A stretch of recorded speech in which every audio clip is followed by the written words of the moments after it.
Joining us now, Chairman Mark Green. He is with the powerful House Committee on Homeland Security. What is your reaction to all of this? And again, seeing it through the prism of the warning that the FBI director gave the country yesterday?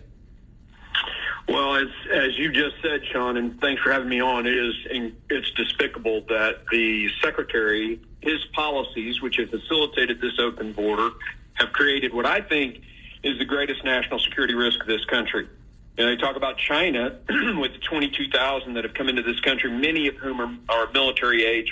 You look at Hamas and the threats they've made. When the Gerald Ford was sent into the Mediterranean, they actually responded and said, "We're not afraid and you better beware." And I'm assuming that threat is either about Americans held hostage in Gaza or, some cell that's sitting here in the United States. I mean, what other threat do they have against the United States?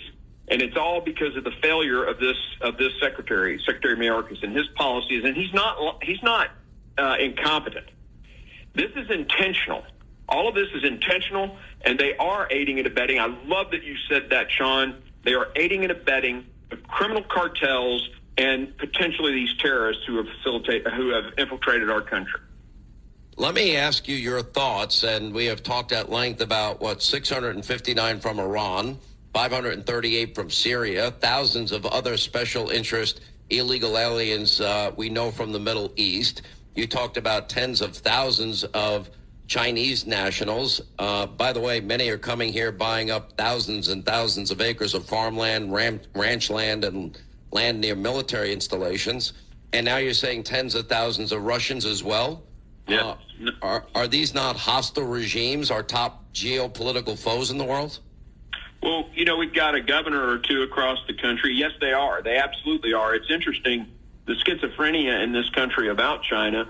We got this Department of Defense saying they're the greatest strategic ally or enemy of the nation. And then you got the Commerce Department who has failed to restrict the sale of classified information, resulting in China having access to American technology. This schizophrenia has got to end. We need a whole of government approach to China. But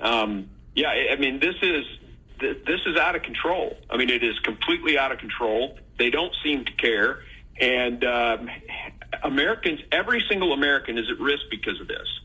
No American is safe. Is this the worst you've ever seen it? How long have you been in Congress?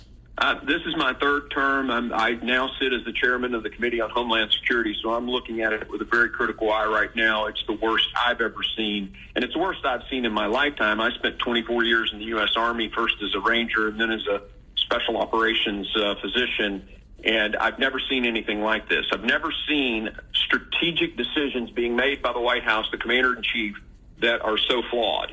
But this guy can't get anything right. He doesn't know a good guy from a bad guy. He wants to cut a deal with Iran and give, we wind up giving billions of dollars to Tehran. But they just recently from the Commerce Department said, oh, no, don't sell any more weapons to any country in the world.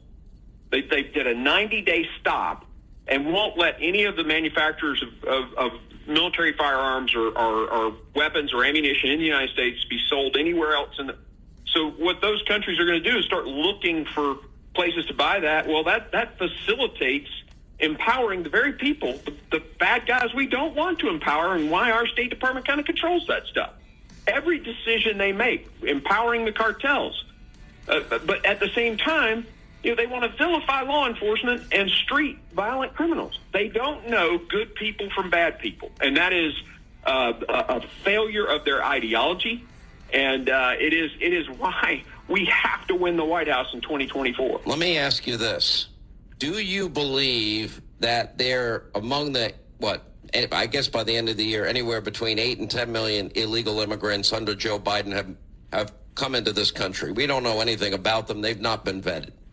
Do you believe, or what do you think the likelihood is that among those 8 to 10 million people, that there are people that come here with the intention of committing acts of terrorism? We have to, it is only common sense to believe that in that group of people, there's someone who means ill harm. Because if you come right now to the United States southern border and turn yourself in to Customs and Border Patrol, you will be immediately released into the country. Heck, they even created an app where you can schedule your appointment, and 96% of those people just get streeted without any vetting. If you're intentionally avoiding Border Patrol, you must have some nefarious reason of why you're coming here. You're either trafficking human beings, little girls. You're either bringing in fentanyl to kill Americans, or people who are here to do crime or terrorism.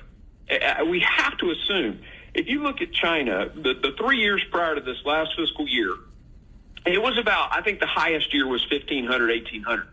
In the last fiscal year, it's 22,000, many of whom are military age. And not that we're going to have an invasion by China, but if we ever went to defend Taiwan, we have to assume, I mean, it's only, every general in the military would tell you that's a strategy. That's what Russia did in Ukraine. They sent people in, they migrated in, and then they became the saboteurs when the invasion happened. This is a modus operandi, and we have to assume that's what's there. Unbelievable.